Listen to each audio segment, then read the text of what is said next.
Армысыздар. Қазақша каналды қолдап, тіркеліп, лайк басып кетіңіздер.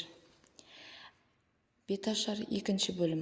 Әйтеуір домбырамның да өзімнің де үнімнің де үздігі шығып, сан түрлі өнер ашатын кезі. Екі үйдің тұсында. Қазіргі кездегі қаптап кеткен жұлдыздармен салыстырғанда, ол кездегі менің әнімнің қандай екенін білмеймін. Дәл сол екі үйдің тұсына келгенде, менімен ешқандай жұлдыздың теңесуі мүмкін емес еді-ау деп шамалаймын осы күндері. Біреуі ауылымызға жақында көшіп келген Мелдебек агрономның үйі. Ол үйде Б класының ең сұлу қызы Жамал тұрады. Екіншісі Қожалақ Жүсіптің үйінің тұсы. Қас қылғандай осы үйлердің тұсына келіп, өнерімнің шырқау шыңына шығарда, Түйебайдың барқырап, қосыла кететінін қайтерсің. Мүмкін оның да ойында менікіндей бір нәрсе бар шығар. Енді дәл мен сияқты болашақ ақан сері болмағанмен, ол байғұста жігіт қой, айтса несі бар, дейді бір ойым.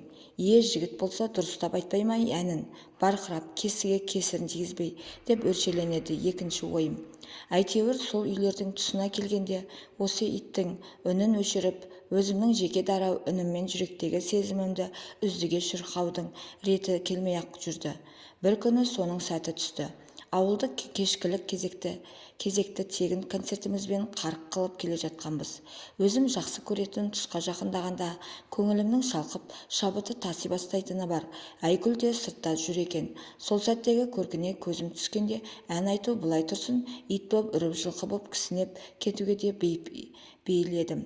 Тамағын орай байлаған гүлді ақ орамалы да, көк барқыттан тігілген желеткісі де, аяғындағы қапқара мәсісі де, отыра салып жазатын ақын болса дайын тұрған өлең еді. Амалым қайсы? Әзірге әннен басқа қолымнан келері жоқ. Онда да өз жүрегімнен өріліп шыққан ән емес, әркімнің әні. Шіркін-ай, өз еркінен тыс, Жүсіп сияқты сасыққа амалсыз жар болып, жіпсіз байланып жүрген ару, жеңгеме арнап өлең жазып, ән шығарсам деп армандадым. Тура ақан серінің Балқадишаға, Естайдың Қорланға, Біржанның Сараға айтқаны сияқты, кейінгі ұрпақ айтып жүретін туынды болса кәні. Кеуден шыққан деген жаман аттан қорқып, өз тағдырына амалсыз мойынсұнған Айгүл сияқтылар қазақта аз ба? Осыдан мектепті бітірейінші, тұп-тура Алматыға барамда, ән шығаратындармен, өлең жазатындардың, сосын оны майын тамызып тұрып өзі орындайтындардың оқуына түспесем, атым өшсін. Күніге айтып жүрген әнім осы ойлармен астарланғанда, ерекше жігермен, керемет өрнектермен құлпыра аспандай бергенде, текеше бақылдаған Түйебайдың ешбір таналмастыққа маңалмайтын жексұрын үні қосыла кетіп, тәп-тәуір әніміздің быт-шытын шығарғаны. Әп-әдемі әнімізбен әрленіп, шырайы елжіреп тұрған бүкіл дүниенің кешкі келбетін ірітіп түсірді-ау, оңбаған. Түріне қарасам екі көзін Айгүлден айырмай, аузы көпіріп, мәз болып әндетеді. О сорлы, күріш қар арқасында су ішкен күрмекке ұқсаған албасты. Еркем, еркем, еркем ай, еркелеген еркем ай, еркелеген еркемді еркелетсем екен ай, деп мойнын қизаңдатып билеп қояды.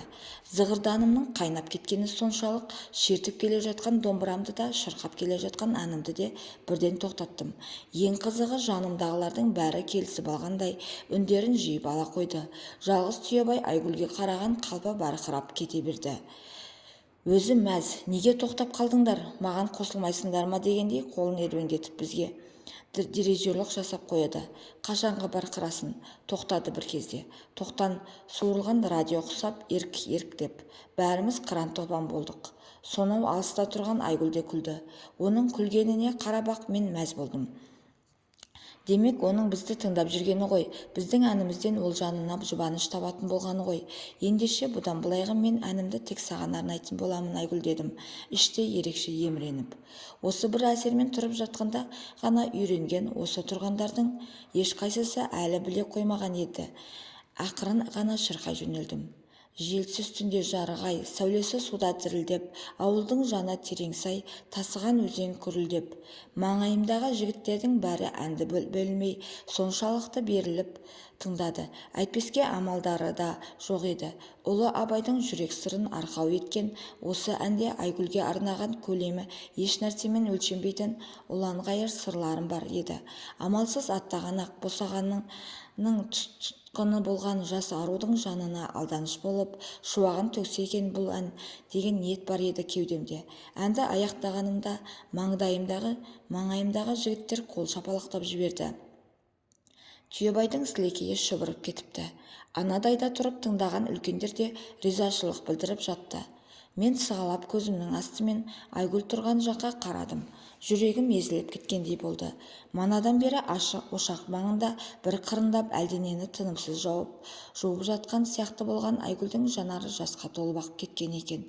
Мен жаққа күлімсірей көз тоқта қарағанда жанарындағы кешкі күннің сәулесімен жылтырап күлкіп тұрған мөлдір жас әдемі де аппақ жүзіне із салып төмен сорғалай жөнелді. Арамызда әжептәуір жер бөліп тұрса да, мен оны анық көрдім. Ауылыма сән беріп келген осы бір үлбіреген жас келіншектің жанындағы мұңды сол сәт мен бүкіл болмысыммен сезіндім. Сол күннен бастап кеш болуын асыға күтетін болдым. Сол тұстан өтерде жүрісімді баяулатып шырқайтын сырлы әуендердің бәрінде Айгүлге, тек Айгүлге арнайтынмын.